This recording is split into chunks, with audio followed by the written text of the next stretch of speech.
बात करने के लिए इसी हवाले से मौजूद है माहिर बैनुल-अक़वामी अमूर डॉक्टर आदिल नजम साहब। डॉक्टर साहब बहुत बहुत शुक्रिया साथ देने का।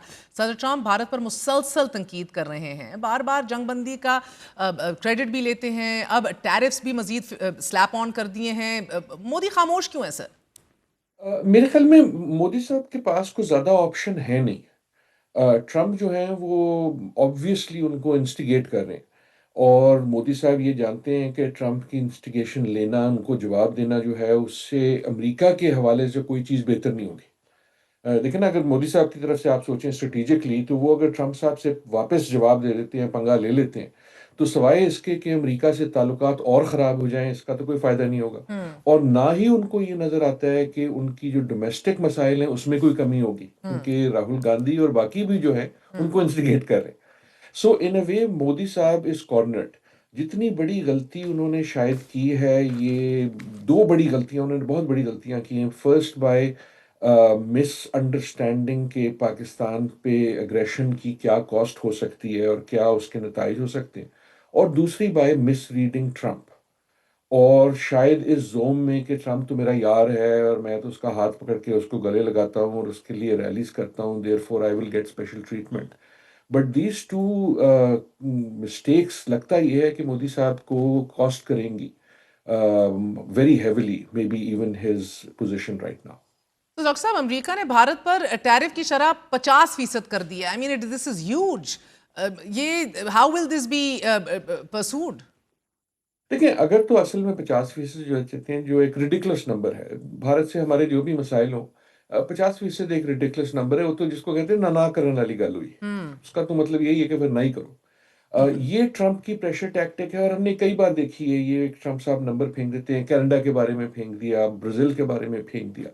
लेकिन जो जो इम्प्लीकेशन असली है, वो ये है कि जो हम ग्लोबल रीऑर्गनाइज़ेशन हम्म। 5-4 साल से देख रहे थे, ट्रंप साहब ने आके उसको बिल्कुल ना सिर्फ एक्सेलरेट कर दिया लेकिन उसको सीमेंट कर दिया। और उससे मेरी मुराद सिर्फ ये नहीं है कि चीन बेहतर हो गया और अमेरिका के क्या हालात हैं, ये बात तो हम करते ही थे। लेकिन जब ग्लोबल चेस बोर्ड रीऑर्गेनाइज होता है, हम्म। तो उसमें ये जो भारत और इंडिया का जो एक इम्प्लाइड रिलेशनशिप थी, जिसपे हम में से कई लोगों को पहले भी शक था, लेकिन इम्प्लाइड रिलेशनशिप ये थी कि भारत जो है वो अमेरिका का अगर प्रॉक्सी नहीं तो कम से कम क्लोज एलाई एक्ट हम्म। करेगा। और उस हवाले से भारत को बहुत सारे फायदे हुए। अब वो हमें अनरेवल होता हुआ नजर आता है। अगर आप देखें ये जो 50% की आपने बात की, तो और कौन से ममालिक हैं जिस पे ट्रंप इस किस्म की गुफ्तगू कर रहे हैं, 50%, 35%, 40%, ठीक है। एक ब्राजील है जिस पे वो प्रेशर डाल रहे हैं कि वो जो मेरा यार है जेल में उसको छोड़ो, या तो उसे कहो कि उसे छोड़े, ठीक, हम्म। ब्राजील हो गया। रशिया जो उनका पहले बहुत दोस्त था, हम्म। लगता था कि प्यूटन और ट्रंप जो हैं वो यार हैं, उनसे हमें एक दूरी नजर आ गई। इंडिया हम देख ही रहे, चाइना से पहले ही था और वो और एक्सेलरेट हो रहा है। चाइना लेकिन इतना तगड़ा है कि वो पुश बैक करता है। और याद रखें साउथ अफ्रीका, जिस पे मस्क के कहने पे उन्होंने बहुत से उनके जो सदर हैं जब वो आए व्हाइट हाउस, उनको भी तजलील किया और वो किया। मैंने ये क्यों लफ्ज बोले, B Brazil, R Russia, I India, C China, BRICS. S South Africa, BRICS. Hmm. तो ये जो नई रीअलाइनमेंट्स हो रही हैं, या रिकंसिडरेशन ऑफ अलाइनमेंट्स हो रही हैं, उस पे हमें ये नजर आ रहा है कि ट्रंप साहब चाहे जानते बूझते कर रहे हो या जाने बूझे बगैर कर रहे हो, कि वो अब इन ब्रिक्स को, जो बड़े ममालिक हैं जो G7 में नहीं है, उनको एक तरह से पुश कर रहे हैं। ये बिल्कुल आप इन तमाम ममालिक को देख लें, इसी किस्म की हमें गुफ्तगू नजर आती है, 50%, 35%, तुम मेरी स्टेट बन जाओ। And that is the global reordering जो हमारे सामने, हमारी सो नजरों के डॉक्टर साहब, सामने हो कुछ रही लोगों का ख्याल है कि सदर ट्रंप खुशामद पसंद शख्स हैं और सिर्फ ये चाहते हैं तारीफ ही की जाए, जंग बंदी करवाइए, शुक्रिया अदा किया जाए। It can not be just that. You do speak of a geopolitical chessboard. क्या ट्रंप के तजारती जो मुतालबात हैं भारत मान नहीं रहा और इस वजह से वो ये तनकीद कर रहे हैं? क्योंकि तेल तो भारत गुज़श्ता 3 सालों से खरीद रहा है, और फिर चीन को आप कहाँ फैक्टर इन कर रहे हैं on this in this entire situation? है। खुशामद पसंदगी वाली बात जो है वो समझने की नहीं है, वो तो साफ जाहिर है। हम्म। और जिनको खुशामद करनी आती है उनको थोड़ा सा फायदा भी हो जाता है। लेकिन देखिए ना, होती है जिंदगी में, ताकतों में होती है, बादशाहों में होती है, और अब एक बादशाह किस्म का आ गया है। So I do not think it is as simplistic as that. ये नहीं है कि सिर्फ खुशामद की वजह से वो चेंज कर लेंगे, उनकी आपने चापलूसी की तो वो बातें चेंज कर लेंगे, ऐसा हम्म। नहीं है। लेकिन अगर आपने चापलूसी ना की तो फिर यकीनन उसकी एक कीमत है। और मैं अगेन वापस जाता हूँ कि मोदी साहब की स्ट्रेटेजिक मिस्टेक ये थी कि देखें, और ये जंगों का एक मुसलमान सा असूल है कि ठीक है, आप भड़क मारते हैं जंग में, कोई कोई मुल्क, कोई शख्स कभी सच नहीं बोलता। लेकिन अगर आप बट इट इतना शुड बी बड़ा झूठ बायबल बोलेंगे कि और जिसको आप सेलेबल इन संभाल नहीं फैक्ट। सकेंगे, मैं बात कर रहा हूँ जहाज गिरने की, हाँ। उससे मोदी साहब को नेवर रिट्रैक्ट बैक।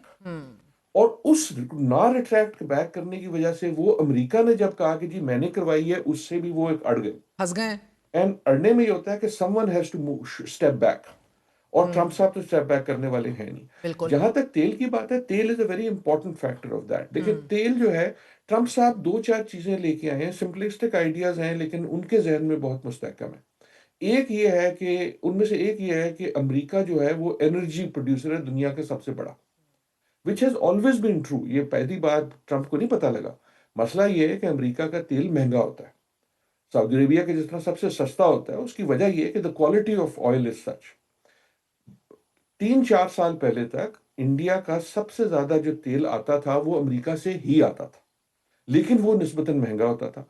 एक तरह से रशियन तेल खरीदने पे ना सिर्फ US was okay with them, maybe they were encouraging them. अब ट्रंप साहब डज वांट कि तुम वापस आओ, because he wants to prove this कि हम दुनिया के ग्लोबल सप्लायर हो सकते हैं।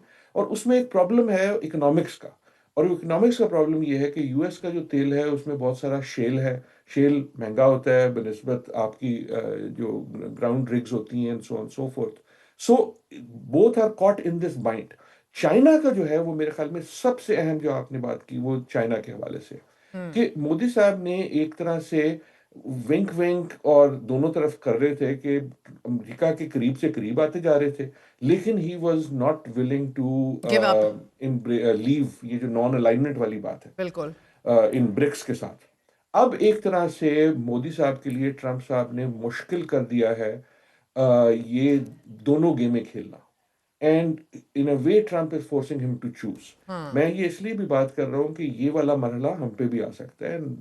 अगेन, बादशाह की दोस्ती भी, दुश्मनी तो बहुत बुरी पड़ती है, लेकिन दोस्ती भी महंगी पड़ती है। जनाब। सो इन दिस ग्लोबल रीऑर्डरिंग जिसकी मैं बात कर रहा हूँ, अगर मुल्कों को चूज करना पड़ेगा बड़ी ताकतों के लिए, तो वो उनके लिए बड़ा मुश्किल हो जाएगा। और unfortunately Modi finds himself at a place जहां वो ये नहीं अब कह सकते कि जी हम एक तीसरी कुवत है, because militarily, economically, eight this point politically, he is not in that place. एक आखिरी जुमले की मेरे अगर जी इजाजत जी। है, आई थिंक कि इन अ वे जो भारत में हो रहा है उसका फॉन्ट जो है वो इस वक्त सिर्फ ट्रंप नहीं है, वो भारत की इंटरनल पॉलिटिक्स है। क्योंकि मोदी साहब पिछले कुछ महीनों में इतने कमजोर हो गए इंटरनली कि अब उनके लिए ट्रंप को रिस्पॉन्ड करना इन आइदर वे वो भी मुश्किल हो गया। अगर यही सब होता ना 6 महीने पहले, तो he might have been able to manage it better. लेकिन at this point, as I said, he is so between a doctor rock साहब, एंड इस हार्ड सियासी प्लेस। कमजोरी के साथ साथ इनको एक इकोनॉमिक अजाला भी तो करना पड़ेगा ना, जिस कीमत का आप जिक्र कर रहे थे मुआशरती एतबार से भारत के लिए ये क्या होगी with this 50% of tariff that America has slapped on it. America के साथ भारत की कशीदगी भी जारी है। ऐसे में भारत पाकिस्तान के साथ जंग में चीन पर इल्जाम आयद करता आया है कि चाइना इज ऑलवेज बैकिंग अस, उसकी मदद से ही हम जीते हैं। इस दौरान अब मोदी चीन का दौरा करने जा रहे हैं। अब इस दौरे की कितनी अहमियत है आपके नजदीक, और इस दौरे का ट्रंप की नाराजगी से कोई ताल्लुक है?